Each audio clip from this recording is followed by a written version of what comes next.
भगवान को पाने का सबसे सरल मार्ग क्या है?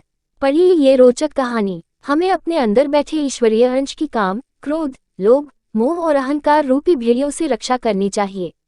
लड्डू गोपाल। एक गांव में एक बूढ़ी माई रहती थी। माई का आगे पीछे कोई नहीं था, इसलिए बूढ़ी माई बेचारी अकेली रहती थी। एक दिन उस गांव में एक साधु आया। बूढ़ी माई ने साधु का बहुत ही प्रेम पूर्वक आदर सत्कार किया। जब साधु जाने लगा तो बूढ़ी माई ने कहा, महात्मा जी, आप तो ईश्वर के परम भक्त हैं।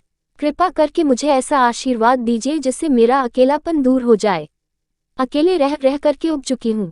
उद्धरण चिन्ह। साधु ने मुस्कुराते हुए अपनी झोली में से बाल गोपाल की एक मूर्ति निकाली और बुढ़िया को देते हुए कहा, माँ ये लो आपका बालक है, इसका अपने बच्चे की तरह प्रेम पूर्वक लालन पालन करती रहना। बुढ़िया माई बड़े लाड़ प्यार से ठाकुर जी का लालन पालन करने लगी। एक दिन गांव के कुछ शरारती बच्चों ने देखा कि माई मूर्ति को अपने बच्चे की तरह लाड कर रही है। नटखट बच्चों को माई से हंसी मजाक करने की सूझी। उन्होंने माई से कहा, अरे मैया सुन, आज गांव में जंगल से एक भेड़िया घुस आया है जो छोटे बच्चों को उठाकर ले जाता है और मारकर खा जाता है। तू अपने लाल का ख्याल रखना, कहीं भेड़िया इसे उठाकर न ले जाए।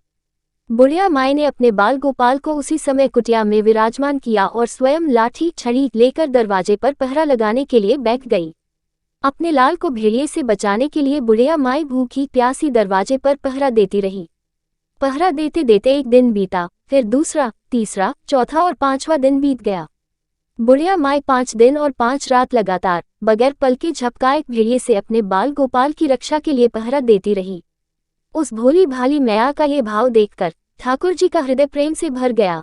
अब ठाकुर जी को मैया के प्रेम का प्रत्यक्ष रूप से आस्वादन करने की इच्छा हुई।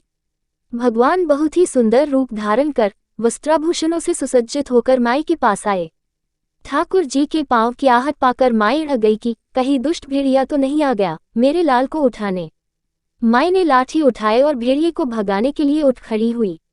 तब श्याम सुंदर ने कहा, मैया मैं हूँ, मैं तेरा वही बालक हूँ जिसकी तुम रक्षा करती हो। माई ने कहा, क्या? चल हट, तेरे जैसे बहुत देखे हैं, तेरे जैसे सैकड़ों अपने लाल पर न्यौछावर कर दूं, अब ऐसे मत कहियो। चल भाग जा यहाँ से। ठाकुर जी मैया के इस भाव और एकनिष्ठता को देखकर बहुत ज्यादा प्रसन्न हो गए। ठाकुर जी मैया से बोले, अरे मेरी भोली मैया, मैं त्रिलोकीनाथ भगवान हूँ, मुझसे जो चाहे वर मांग ले, मैं तेरी भक्ति से प्रसन्न हूँ। बुढ़िया माई ने कहा, अच्छा आप भगवान हो, मैं आपको 100 प्रणाम करती हूँ। कृपा कर मुझे यह वरदान दीजिए कि मेरे प्राण प्यारे लाल को भेड़िया न ले जाए। अब ठाकुर जी और ज्यादा प्रसन्न होते हुए बोले, तो चल मैया, मैं तेरे लाल को और तुझे अपने निज धाम लिए चलता हूँ। वहाँ भेड़िए का कोई भय नहीं है। इस तरह प्रभु बुढ़िया माई को अपने निज धाम ले गए। सीख। इस कहानी से शिक्षा मिलती है कि हमें अपने अंदर बैठे ईश्वरीय अंश की काम, क्रोध, लोभ, मोह और अहंकार रूपी भेड़ियों से रक्षा करनी चाहिए। जब हम पूरी तरह से तन्मय होकर अपनी पवित्रता और शांति की रक्षा करते हैं तो एक न एक दिन ईश्वर हमें दर्शन जरूर देते हैं। भगवान को पाने का सबसे सरल मार्ग है, भगवान को प्रेम करो, निष्काम प्रेम, जैसे बुढ़िया माई ने किया।